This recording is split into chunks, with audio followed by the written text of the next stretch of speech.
মেয়েটারে আর কিভাবে লেখাপড়া করাবে, এত কষ্ট করে লেখাপড়া কিভাবে করায়। ভাই আসুন গো কেউ বাড়ি, চাচা চাচা আসুন গো। আসি কেডার নে? চাচা আমি মেলা দূরার, চাচা আপনার কাছে আসলাম আমি।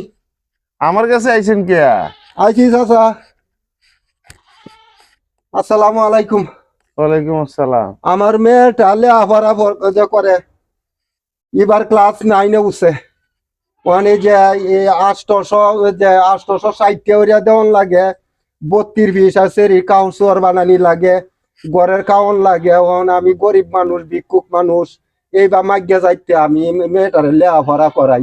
আপনার কাছে আয়া হাত পাতাছি, আমার যদি কিছু সহযোগিতা করতাই। আপনার সহযোগিতাতে তো আমার মেয়েটা লেখাপড়া করতেছে, আর মেয়েটা লেখাপড়ার মাধ্যমে বালা, আমরা স্যারেও কইছে। কোন কাছে পরে কইলেন? এবার ক্লাস 9-এ উঠছে। এই যে শীতকাল, এটা তো বুঝতেই পারতেছে আমার বিয়ে শাদী হচ্ছে না। না আন্নে আছেন, আন্নার মায়ের লইয়া ওই যে ক্লাস 9-এ ভর্তি করাইবেন, ফাইজলামি ভাইছেন। এটা বিয়ে শাদী সম্বন্ধ লইছেন, তাইলে যেন একটা কথা ছিল। বিয়ার বয়স হইলে তো বিয়ার সম্বন্ধে আরে বিয়ের বয়স আর কবে হইব? চুলদারি সব চলে যাচ্ছে। আমার মেয়ে তো ক্লাস 9-এ পড়ে, আমার মেয়ে ক্লাস 9-এ পড়ে, ওদের বিয়ার বয়স তো হইছে না বাজান। আরে এসে 9 10 আমি ফাঁস করাইলো মনে বাজান আপনার কাছে আইছি বাজান। চাচা আন্নের টাহার দরকার, আমার বউ দরকার। আন্নে এক কাম করুন, মেয়েটারে বিয়ে শাদী দিয়ে লাইন, আমি আন্নের মেয়ের যত্নে রাখবো। আচ্ছা আপনি আমারে কয়েকটা টিহা ভিক্ষা দেও হয় না? আরে কয়েকটা টিহা না, আন্নের যেই বাড়িতে কইছে যে ইয়ানো এই যে একজন আছে লোকটা খুব ভালো, তার কাছে যাও হয় বেসায়া দিব। আপনি এটা কিতা কথা? আমি আমি আমি আন্নের সহ দায়িত্ব নিয়ে নিমু। আন্নে খালি কইলাম যে মাইয়ারে বিয়ে দিয়ে দিবেন, বুঝছেন? আপনি আমারে কটা টিহা দেওয়া আছে, আপনার কথাটা আমি বাড়িতে গিয়ে আলাপ করিয়া লই, সেরির মার সাথে আলাপটা করি গিয়া খুব কষ্ট করে দেওয়া হয় কটা টিহা। আমারও তো আমি আন্নারে ফার্স্ট ইয়ার দিয়ে দিতেছি। আন্নে এক কাম করেন, বাইর যা চিন্তা ভাবনা করে আর বাড়িতে চিনছুন না, আন্নে একটু কষ্ট করে চললে আইসেন, কিংবা আপনি আমার জানান, বুঝছেন? আচ্ছা বাজান, আচ্ছা ওকে। বিয়ে শাদী হচ্ছে না, ফেরি নিয়ে ঘুরতেছে।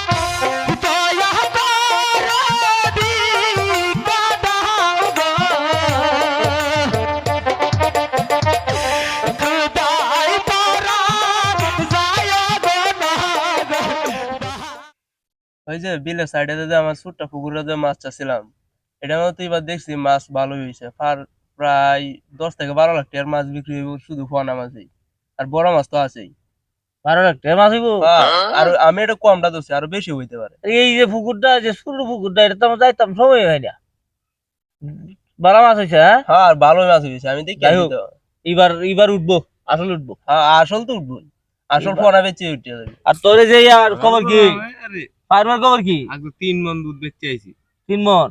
3 মণ। দেখ এই বছর আমার দেখ এই উঠতেছে, যে যেতেছি আমার হইতাছে। এই বছর আল্লাহ আপনার যে উপরে চাইছে। লা ইলাহা ইল্লাল্লাহ মুহাম্মাদুর রাসূলুল্লাহ। ও চাচি ভিক্ষা দেন গো, 10 বাড়ি ঘুরা নাগে দেন গো চাচি। গতি নাই রে, গতি নাই। দেখ তোরার উপরে আমার ভরসা আছে, তোরা হলে আমার কোনো চিন্তা নাই, বুঝছ? চিন্তা হলে এই যে মুরগি ফার্ম দিলাম, যে বাদাম মেরা, এরে দে আমার কোনো লাভ হইতো না। আমি এত কোনো লক্ষ্য নেই দেই দেহে মুরগির ফার্মে একবারও যায় না, সে সারাক্ষণে হইতে ঘুমা। কি করে হে? বেতন তো দিয়ে দিতেছে, বেতন এটা ফুদাই হাও দি যাইতাছে। আমরা থেকে বেশি দিতাম। ডাবল বেতন দিয়ে তোর আছে। এরপর তোরা যে ইনকামটা করে দেস, এর সিঁড়ি বুড়ো হয়ে দেয় না। আচ্ছা এই যে মুরগি ফার্মের দায়িত্ব বাদাম মিয়া দিচ্ছে, একটু খবর দিচ্ছে রে। আরো কয়েকটা কম দিনে বড় লোক হইছে। আসসালামু আলাইকুম বাবারা। ওয়ালাইকুম সালাম। বাবারা ঠান্ডারা দেখে আমি এইখানে আইছি বাবা। আমি খুব কষ্টের মাধ্যমে আছি আমার মেয়েটারে লইয়া। আমার মেয়েটা এবার ক্লাস 9-এ উঠছে, 860 টাকা দিয়া ভর্তি করাইছি। এই ভাই আরো বই টই কিনার লাগে, এই কত কিছু লাগে। বা জানারা যদি আমার একটু সহযোগিতা করতেন, আমার আর ভিক্ষাকরণ ভাল লাগতেছে না, খুব কষ্ট হইতাছে। সারাদিন খালি মানুষের বাড়িয়ে বাড়িয়ে এদিকে বুড়ি, আমার আর কষ্ট লাগতেছে না। আমি বুড়া মানুষ, আটটামও পারি না। আইনের কথাবার্তা তো শুনে মনে হয় মুখটা আমাদের মধু ভরা। আইনে তো চাকরি করতে ভালো বেতন একটা চাকরি হয় ভাই। আইনে দিয়ে সারি হলো না, এটা ঠিক কথা কইছেন, ঠিক কথা যৌবন বয়সটা যে সময় আছিনে শুধু কাজকর্ম করছি, এখন তো ধরেন যে 4-5টা পোলাপানের মা বাপ হয়ে গেছি, লেখাপড়া করাইতাছি ব্যক্তিরে একটা যে ভার্সিটির মাধ্যমে যেবার করতেছে, এবার এই যে গেছে বছর এসএসসি পরীক্ষা দিছে একটা, এবার এই যে একটা ক্লাস 9 অবস্থা আর একটা শুধু বুঝছেন অনেক ডিটেল লেখাপড়া করানি লাগে। তো আপনার কাছে আইসি, আমার একটু সহযোগিতা যদি করতেন আপনারা একটু সহযোগিতা আমার করবেন। তার রে ভাত খাইতে তাছি না আর আপনি আইছেন 16-17টা বয় আছেন দেখলেন কিছু দেখলেন যে আশা সেটা রান্না করার লাগে দেখলেন যাইন এটা লয়ে যাইন, আর কোনোদিন আমি দেই না যে আইছে বিক্রি করা। এটা দিয়ে দিবেন জান যাইন আচ্ছা ঠিক আছে বাবা, আমি তোমরা দোয়া করি। বিক্রি করুন না যে। না আমি আর ভিক্ষা করতাম না, যে দিদি সই দিদি আমার আজীবন চলবো। আমি আর ভিক্ষা করতাম না, তোমরা যে দিদি সই দিছো, আল্লাহ তোমরা ভালো রাখুক, আল্লাহ তোমরা ভালো। আমার আমার আমার আমার মেয়ের লাগে তোমরা দোয়া করি। আইছে আর দর হইতো যান গেলা